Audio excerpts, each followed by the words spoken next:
গল্পের শুরুতেই দেখা যাবে রাঙা সে আদিবাসী মেয়েটার হাতে সে গয়নাগুলো দেখে বলছে, এগুলো তো বড় বৌদিদির। তোর হাতে এই গয়নাগুলো কেন? বড় বৌদিদির সাথে তোরা কি করেছিস বল? বড় বৌদিদি কোথায়? বল বড় বৌদিদি কোথায়? এরপর সে আদিবাসী লিডার বলছে, এই ওগুলো খুলে দে, খুলে দে বলছি। এ কথা বলতেই সেই মেয়েটা গয়নাগুলো সব খুলে রাঙার হাতে দেয়। এরপর রাঙা চিৎকার করে বড় বৌদিদি বড় বৌদিদি বলে চিৎকার করতে থাকে, বলছে বড় বৌদিদির সাথে তোরা কি করেছিস? এরপর রাঙা যাবে, ঠিক তখনই রাঙাকে আটকে দেয় তারা। এরপর রাঙা বলছে, আমাকে যেতে দে, বড় বৌদিদিকে খুঁজতে হবে। এই কথা বলে রাঙা দৌড়ে চলে যায়। এদিকে সে আদিবাসীদের সেই বড় লোকটা বলছে, কি করলি তোরা? কি করলি এটা? এত বছর বাদে একটা মানুষ এসেছে, তোদের কি মনে নেই? কুলদেবতা কি বলেছিল তোদের মনে নেই? অনেক বছর পরে একটা মেয়ে আসবে যে কিনা কুলদেবতাকে পুজো করবে, আর সেই মেয়েটা এসেছিল। আজকে তোদের তোদের এমন বোকামির জন্য সেই মেয়েটা এখান থেকে চলে গেল, তোরা তাড়িয়ে দিয়েছিস। এখন তো আমাদের উপর অভিশাপ নেমে আসবে, অভিশাপ। এ কথা বলতেই দেখা যাবে সবাই ভয় পেতে থাকে। এরপর সেই লোকটা বলছে, এখন ওই মেয়েটাকে যে করে খুঁজে বের করতে হবে, যে করে হোক এখানে আবার ফিরিয়ে নিয়ে আসতে হবে। এ কথাই বলছে সে লোকগুলো। ওইদিকে দেখা যাবে রাঙা পুরো জঙ্গলটাতে বড় বৌদিদি বড় বৌদিদি বলে চিৎকার করতে থাকে আর বৃন্দাকে খুঁজতে থাকে। ওইদিকে দেখা যাবে একলব্য শিবের মাথায় জল দেওয়ার জন্য পুরো তৈরি হয়ে গেছে। এরপর পিছু পিছু বেরিয়ে আসছে অঙ্কুর আর পাঞ্চালি। এরপর পাঞ্চালি এসে একলব্যকে বলছে, ভাইয়া তুই আরেকটা বার ভেবে দেখ, এগুলো কিন্তু খুব কঠিন কাজ, তুই পারবি না। আর যদি মাঝপথে তুই এগুলো থামিয়ে দিস তাহলে কিন্তু দেবতা অসন্তুষ্ট হবে, তখন তখন রাঙার আরো বিপদ হবে। এই কথা বলতে একলব্য বলছে, দিদি ভাই তুই আর এভাবে বলিস না, আমি পারবো, আমি পারবো, আমাকে পারতেই হবে। কারণ রাঙা আমাদের জন্য কত কি না করেছে, ভুলে গেছিস তুই? কিছু ভুলিনি আমি।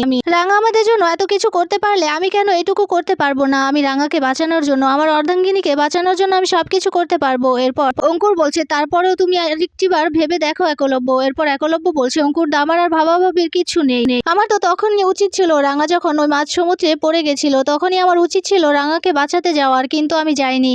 তবে আমার এতটুকু প্রাপ্য, এতটুকু কষ্ট আমার প্রাপ্য, যেহেতু আমি রাঙাকে বাঁচাতে যাইনি, তাই আমাকেই তো এর মাসুল জোগাতে হবে। আমি যত কষ্টই হোক আমি রাঙার জন্য আমি শিবের মাথায় জল ঢালবো। এই কথা বলতে পাঞ্চালি বলছে, তার মানে তুই আমাদের কথা শুনবি না? এরপর অঙ্কুর বলছে, ঠিক আছে, তুমি যেহেতু আমাদের কথা শুনছো না, আমার বিশ্বাস আছে একলব্য তুমি পারবে। এই কথা বলতেই দেখা যাবে রাস্তায় চলে যায় একলব্য। এরপর পাঞ্চালিকে বলছে, দিদি ভাই নে এই পুজোর থালাটা তুই ধর, এখান থেকে আমি গন্ডি পেরোবো। এই কথা বলতে দেখা যাবে একলব্য গন্ডি পেরোচ্ছে। এরপর পাঞ্চালি গঙ্গার জল ছিটিয়ে ছিটিয়ে দিচ্ছে। এদিকে খুব কষ্ট হচ্ছে একলব্যর, কিন্তু কষ্টকে কিছুতেই পাত্তা দিচ্ছে না একলব্য। যে করে হোক রাঙার মঙ্গলের জন্য এই কাজটা করতেই হবে। এদিকে দেখা যাবে পাঞ্চালি একলব্যর কষ্ট দেখে ভীষণ কান্নাকাটি করছে। এরপর অঙ্কুর বলছে, পাঞ্চালি ভাবে কান্নাকাটি করো না, আমি জানি একলব্য পারবে। একলব্য যেহেতু এটা করতে সাহস জুগিয়েছে তখন ঠিক পারবে একলব্য। ওইদিকে দেখা যাবে একলব্য রাঙার সে কথাগুলো মনে করতে থাকে। রাঙা মাঝ সমুদ্রে কি করে পড়ে গেল আর উড়নবাবু বলে চিৎকার করতে সেগুলো মনে পড়ছে একলব্য, আর বারবার করে গন্ডি পেরোচ্ছে। এইদিকে পাঞ্চালি একলব্যর কোনো কষ্টই সহ্য করতে পারছে না। এদিকে আড়ালে কাছে পাঞ্চালি। এরপর দেখা যাবে অঙ্কুর বলছে, পাঞ্চালি এভাবে কান্নাকাটি করো না, আমি জানি একলব্য পারবে। একলব্য তুমি পারবে, তুমি জয়ী হবে, তোমাকে যে পারতেই হবে, কারণ রাঙার জন্য তুমি এটা করছো, তোমাকে পারতেই হবে একলব্য। তখনই গন্ডি পেরোতে পেরোতে দেখা যাবে সেই মন্দিরের সামনে চলে এসেছে একলব্য, পাঞ্চালি আর অঙ্কু। তখন আবারও দণ্ডি পেরোবে, তখনই এসে রাঙা হাতটা ধরে নেয় একলব্য। রাঙাকে দেখে অবাক হয়ে যায় একলব্য। এরপর একলব্য বলছে, রাঙা তুমি? এরপর রাঙা বলছে, হ্যাঁ রে অরুণ বাবু আমি। তুই এগুলো কি করছিস বলতো? এরপর একলব্য বলছে, আমি তোমার মঙ্গল কামনার জন্য এগুলো করছি। এরপর দেখা যাবে রাঙা একলব্যকে বলতে থাকে, তুই এগুলো কেন করছিস? আমার জন্য এত কষ্ট তোকে কে করতে বলেছে বলতো? আমি তো বলেছি আমি ফিরে আসবো, আমার ভালোবাসা, তোর ভালোবাসার জোরেই আমি এখানে ফিরে আসবো।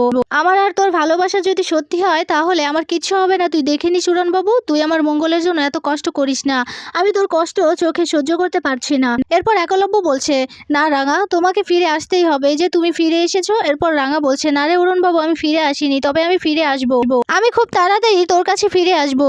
তোর কি ভালোবাসার উপর বিশ্বাস নেই নাকি? এ কথা বলতেই দেখা যাবে একলব্য বলছে, না না বিশ্বাস নেই।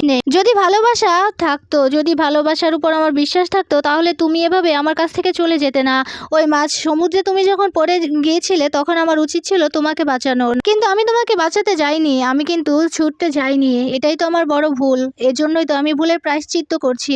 তোমাকে যে করেই হোক আমার কাছে ফিরে আসতেই হবে রাঙা, সুস্থ অবস্থায়। কথা বলতে রাঙা বলছে, উড়নবাবু তুই আর এগুলো করিস না, আমার উপর বিশ্বাস রাখ, আমি ফিরে আসবো। তুই তো আমাকে চিনিস, বল আমাকে কোনো কিছুতেই আর থামিয়ে রাখতে পারবে না, আমার তোর ভালোবাসা আছে আমার কাছে।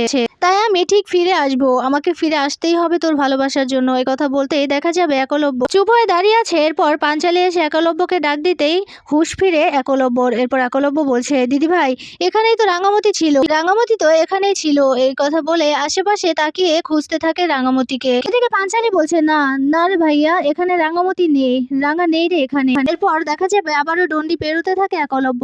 এরপর শিবের সামনে গিয়ে ফুল ছিটিয়ে দেয় আর বলতে থাকে, আমার রাঙাকে ফিরিয়ে দিতেই হবে তোমাকে। রাঙা কোনোদিনও নিজের কথা ভাবেনি, কোনোদিনও নিজের ভালোর জন্য কিচ্ছু ভাবেনি, সবার ভালো ও চেয়ে এসেছে, সবার ভালো করে এসেছে। তোমাকে রাঙাকে আমার কাছে ফিরিয়ে দিতেই হবে। কথা বলে জলটা ঢালতে থাকে শিবের মাথায়। ওইদিকে দেখা যাবে পাঞ্চালি বলছে, ভাই এগুলো পারবে না, আমি যাই, ওকে আটকাই। এই কথা বলতেই অঙ্কুর ধরে নেয় পাঞ্চালিকে। ওইদিকে দেখা যাবে পুরোহিত মশাই হাতে একটা আগুনের শিখা তুলে দেয়। এরপর সেটা নিয়েই পুজো করতে থাকে শিবের। ওইদিকে দেখা যাবে পাঞ্চালি বলছে, অঙ্কুর ও পারবে না, আমি যাই, আমি গিয়ে আটকাই ওকে। এরপর অঙ্কুর বলছে, না ওকে মাঝ পথে এভাবে আটকে দিও না পাঞ্চালি, এতে অসন্তুষ্ট হবে। একথা বলতেই দেখা যাবে পাঞ্চালি বলছে, ওর তো এগুলো অভ্যাস নেই, তাহলে ও কি করে পারবে। এরপর অঙ্কুর বলছে, আমার বিশ্বাস একলব্য পারবে। আর রাঙাকে যদি কেউ সুস্থভাবে ফিরিয়ে আনতে পারে তা হচ্ছে একলব্য। একলব্যকে তুমি পুজোটা করতে দাও, ও ঠিক পারবে। এদিকে একলব্যর কষ্ট কিছুতেই চোখে সহ্য করতে পারছে না পাঞ্চালি, ভীষণ কান্নাকাটি করছে আর উপরওয়ালাকে বলছে, তুমি ভাইয়ের প্রার্থনা কবুল করো, ওকে একটু শান্ত করো আর রাঙাকে ফিরিয়ে দাও। এই কথাই বলছে পাঞ্চালি। ওইদিকে দেখা যাবে একলব্য বারবার করে বলছে, আমার রাঙাকে ফিরে আসতেই হবে, রাঙাকে ফিরিয়ে দাও।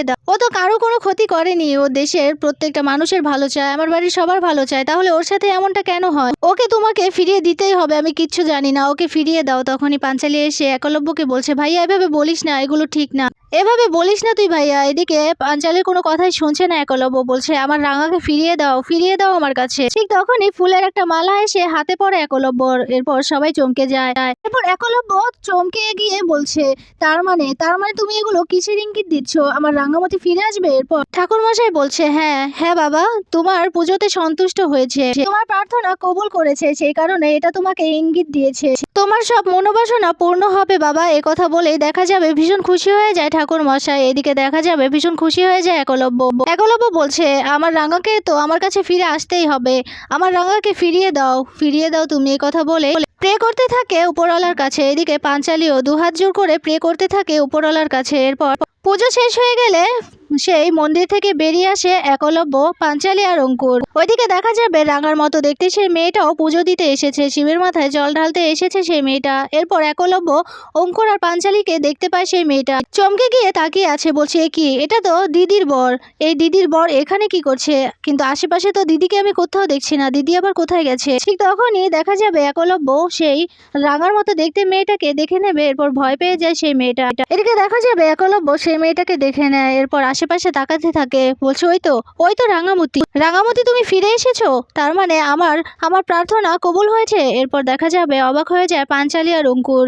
ওইদিকে দেখা যাবে বৃন্দা কিছু পাথর নিয়ে আগুন জ্বালাবার প্রস্তুতি নিচ্ছে, কিন্তু বৃন্দাকে মারার জন্য একটা সাপ তেড়ে আসছে, কিন্তু বৃন্দার এদিকে কোনো হোশ নেই। এরপর সেখানে দেখা যাবে রাঙামতি চলে আসে। রাঙা এসে বড় বৌদিদি বলে চিৎকার করে বৃন্দাকে সেখান থেকে সরিয়ে নেয় আর সাপটা সেখান থেকে পালিয়ে যায়। এরপর বৃন্দা তো ভয় পেয়ে যায়। এরপর রাঙা বলছে, ভয় পাস না বড় বৌদিদি, আমি আছি। এরপর বৃন্দা চিৎকার করতে থাকে। এরপর বৃন্দা বলছে, রাঙা তুই আমাকে বাঁচাতে এসেছিস? এরপর রাঙা বলছে, হ্যাঁ রে বড় বৌদিদি। আর ঠিক তখনই আদিবাসীরা সেখানে চলে আসে। আদিবাসীরা আশেপাশে ঘিরে ধরে রাঙা আর বৃন্দার। এরপর বৃন্দা বলছে, কি এরা আমাদের মেরে ফেলবে রে রাঙা, আমাদের মেরে ফেলতে এখানে এসেছে। এই কথা বলতে রাঙা বলছে, বড় বৌদি তুই তো আমাকে মেরে ফেলতে চেয়েছিলিস তাই না? এই কথা বলতেই তো চমকে যায় বৃন্দা। এরপর বৃন্দা বলছে, কি বলছিস কি তুই রাঙা? এরপর রাঙা বলছে, হরে বড় বৌদিদি, আমি জানি খুব ভালো করে যে তুই আমাকে ওই সমুদ্রে ধাক্কা দিয়ে ফেলে দিয়েছিলিস, আর দেখ কি নীলা খেলা।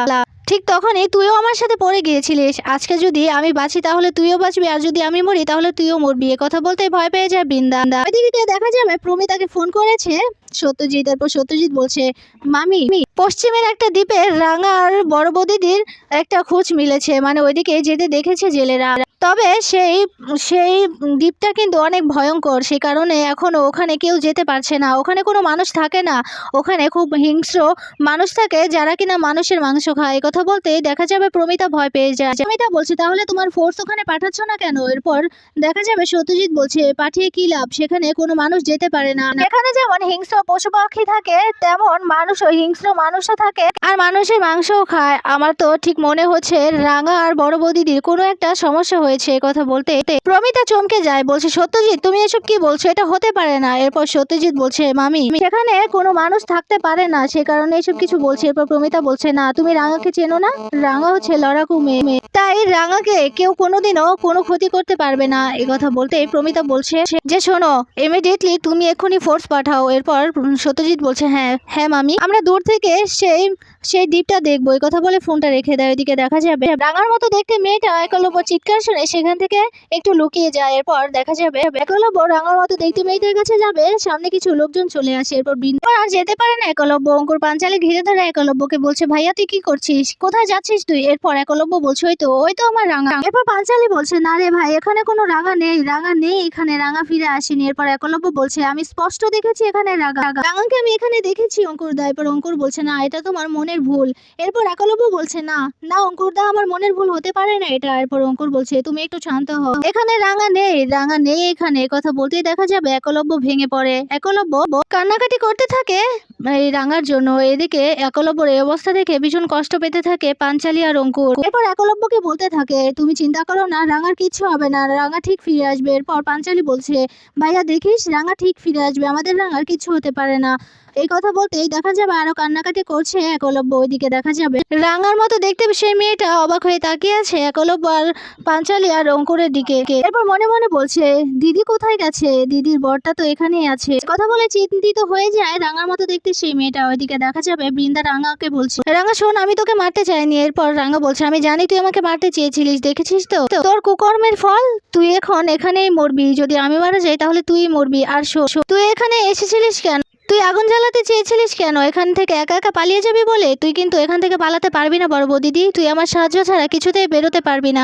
তাই তোকে আমি বলছি আমি যা যা বলবো তুই ঠিক তাই করবি। কথা বলতে বৃন্দা বলছে না রাঙা আমি তোর সাথে চলে যেতে চাই, এখান থেকে বেরোতে চাই। এরপর রাঙা বলছে তাহলে আমি যা বলবো তাই শুনবি, আর একটা কথাও বলবি না, আর উল্টাপাল্টা কিছু করার চেষ্টাও করবি না। কথা বলতে বৃন্দা বলছে হ্যাঁ রাঙা আমি তোর সব কথা শুনবো, তাও আমাকে এভাবে একা করে দিস না, আমাকে এখান থেকে বের করে নিয়ে যায়। কথা বলতে বৃন্দার এমন ভয়ানক দৃশ্য দেখে খুশি হয়ে যায় রাঙা আর মনে মনে হাসতে থাকে। এরপর দেখা যাবে বৃন্দা বলছে কি ভয়ানক মানুষ রে বাবা, এরা কি আমাদের খেয়ে নেবে নাকি? এরপর রাঙা বলছে চুপ কর, আস্তে কথা বল, আমাকে বুঝতে দে কি হচ্ছে আর কি হতে পারে, এখন মুখে আঙুল দে, আর একটা কথাও বলবি না। এরপর বৃন্দা মুখে আঙুল দিয়ে দাঁড়িয়ে থাকে চুপটি হয়ে, আর আশেপাশে সেই আদিবাসীদের দেখে ভয় পেতে থাকে।